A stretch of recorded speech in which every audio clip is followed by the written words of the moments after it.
A'udzu billahi minasyaitonir rajim. Bismillahirrahmanirrahim. Wa sallallahu ala sayyidina Muhammadin wa alihi thayyibin at-tahirin. Pemirsa Al-Qurba TV yang tengah menyaksikan jamuan Ramadan, Assalamualaikum warahmatullahi wabarakatuh. Syahrul Ramadan, syahrul ibadah. Bulan Ramadan adalah bulan ibadah.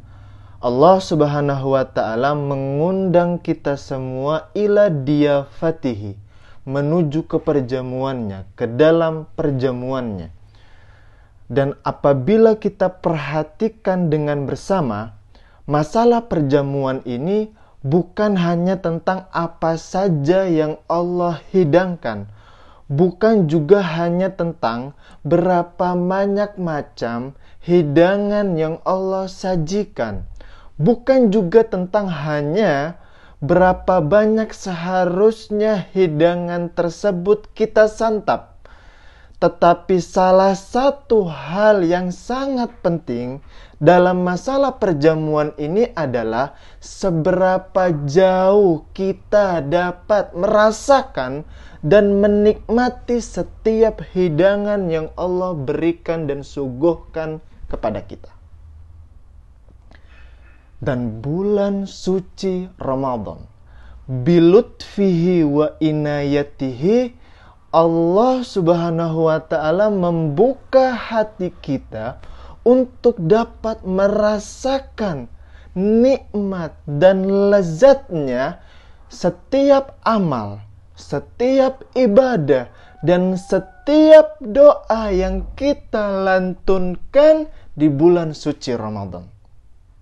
Ini adalah bentuk anugerah yang sangat besar bagi hamba seperti kita, diberi kesempatan untuk merasakan kenikmatan penghambaan kepada Allah Subhanahu wa ta'ala.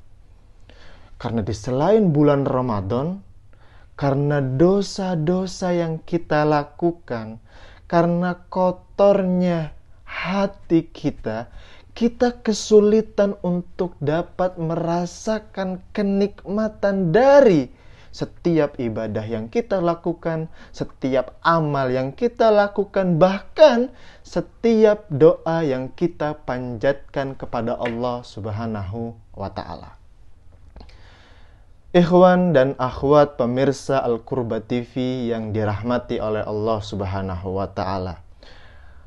Berbicara tentang ibadah, sebagaimana yang kita ketahui, secara ringkas, ibadah dalam Islam adalah ketundukan dan kepatuhan yang kita tujukan kepada Allah Subhanahu wa ta'ala.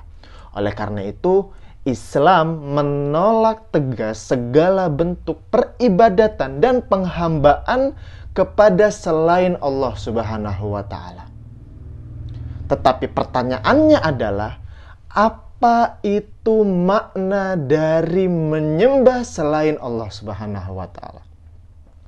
Apakah makna dari menyembah selain Allah adalah menyembah patung-patung yang tidak bernyawa? Menyembah pepohonan, menyembah hewan-hewan, menyembah laut, dan seterusnya? Atau makna dari menyembah selain Allah jauh lebih luas dari makna menyembah hal-hal yang baru saja kita sebutkan. Di dalam surat Yasin ayat ke-60, Allah Subhanahu wa ta'ala berfirman, Bismillahirrahmanirrahim, Alam ahad ilaikum ya bani Adama alla ta'budus syaitan. Bukankah aku telah memerintahkan kalian, wahai anak cucu Adam, untuk tidak menyembah syaitan. Waliul Amril Muslimin, As-Sayyid Ali Khamenei hafidhahullah, mengatakan bahwa makna syaitan dalam ayat ini bukan iblis, bukan juga makhluk halus yang tidak bisa kita lihat dengan kasat mata. Tetapi makna syaitan dalam ayat ini adalah segala bentuk kekuatan jahat yang eksistensinya berada di luar tubuh manusia, di luar diri manusia. Realitanya macam-macam.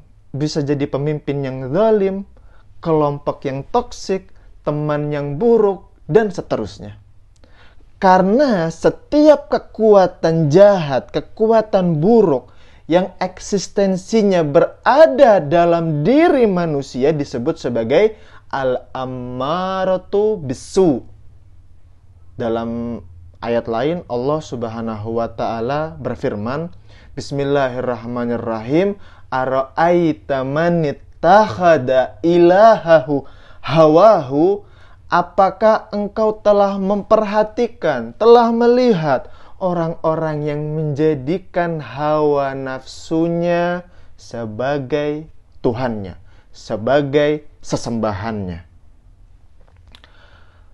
Ala kulli hal, dua kekuatan ini sama-sama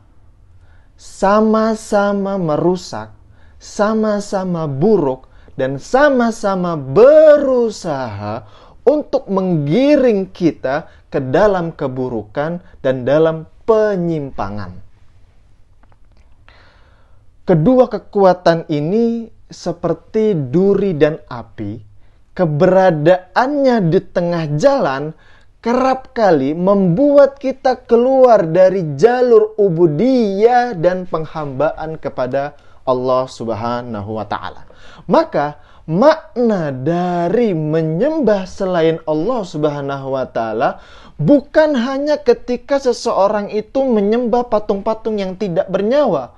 Bukan hanya ketika seseorang itu menyembah api, menyembah laut, menyembah gunung, dan seterusnya. Tetapi juga makna dari menyembah selain Allah Subhanahu wa taala adalah ketika seseorang tunduk dan patuh kepada setiap kekuatan, baik yang eksistensinya berada di luar ataupun di dalam diri manusia, di mana kekuatan itu menjauhkan dirinya dan menyimpangkan dirinya dari jalannya Allah Subhanahu wa taala. Dari sini juga, ikhwan dan akhwat pemirsa Al-Qurba TV, kita dapat mengetahui makna dari menyembah Allah Subhanahu wa taala yang juga disampaikan oleh Sayyid Ali Khamenei hafidhahullah, bahwa makna dari menyembah Allah Subhanahu wa taala adalah at-taharrur, usaha untuk membebaskan diri kita dari segala macam ikatan dan kekuatan penghambaan kepada selain Allah Subhanahu wa taala. Ini adalah makna menyembah Allah Subhanahu wa ta'ala. Kita adalah tuan bagi diri kita sendiri. Kita bebas boleh untuk bergerak menuju kesempurnaan, menuju keutamaan. Tidak boleh ada yang menghalangi kita untuk sampai kepada Allah Subhanahu wa ta'ala. Bulan Ramadan adalah madrasah. Bulan Ramadan adalah sekolah yang Allah buka 1 tahun sekali selama 1 bulan untuk mengajarkan kita nilai penghambaan tersebut. Sehingga nanti ketika kita keluar dari madrasah ini, ketika kita selesai dari madrasah ini, harapannya adalah kita menjadi seorang mukmin yang enggan dan tidak mau untuk dihalang-halangi oleh apapun, oleh siapapun, kekuatan apapun untuk sampai kepada Allah Subhanahu wa ta'ala. Ini adalah harapan bagi orang-orang yang sekarang tengah mendapatkan kesempatan untuk masuk ke dalam madrasah Ramadan. Semoga kita bisa memanfaatkan kesempatan ini dengan baik dan keluar dari al-madrasah al-mubarakah, madrasah yang penuh berkah ini sebagai lulusan yang diharapkan oleh Allah Subhanahu wa taala dan juga dibanggakan oleh sahibal asri waz zaman. Hada minni Astaghfirullah min kulli qaulin bila amal. Wassalamualaikum warahmatullahi wabarakatuh.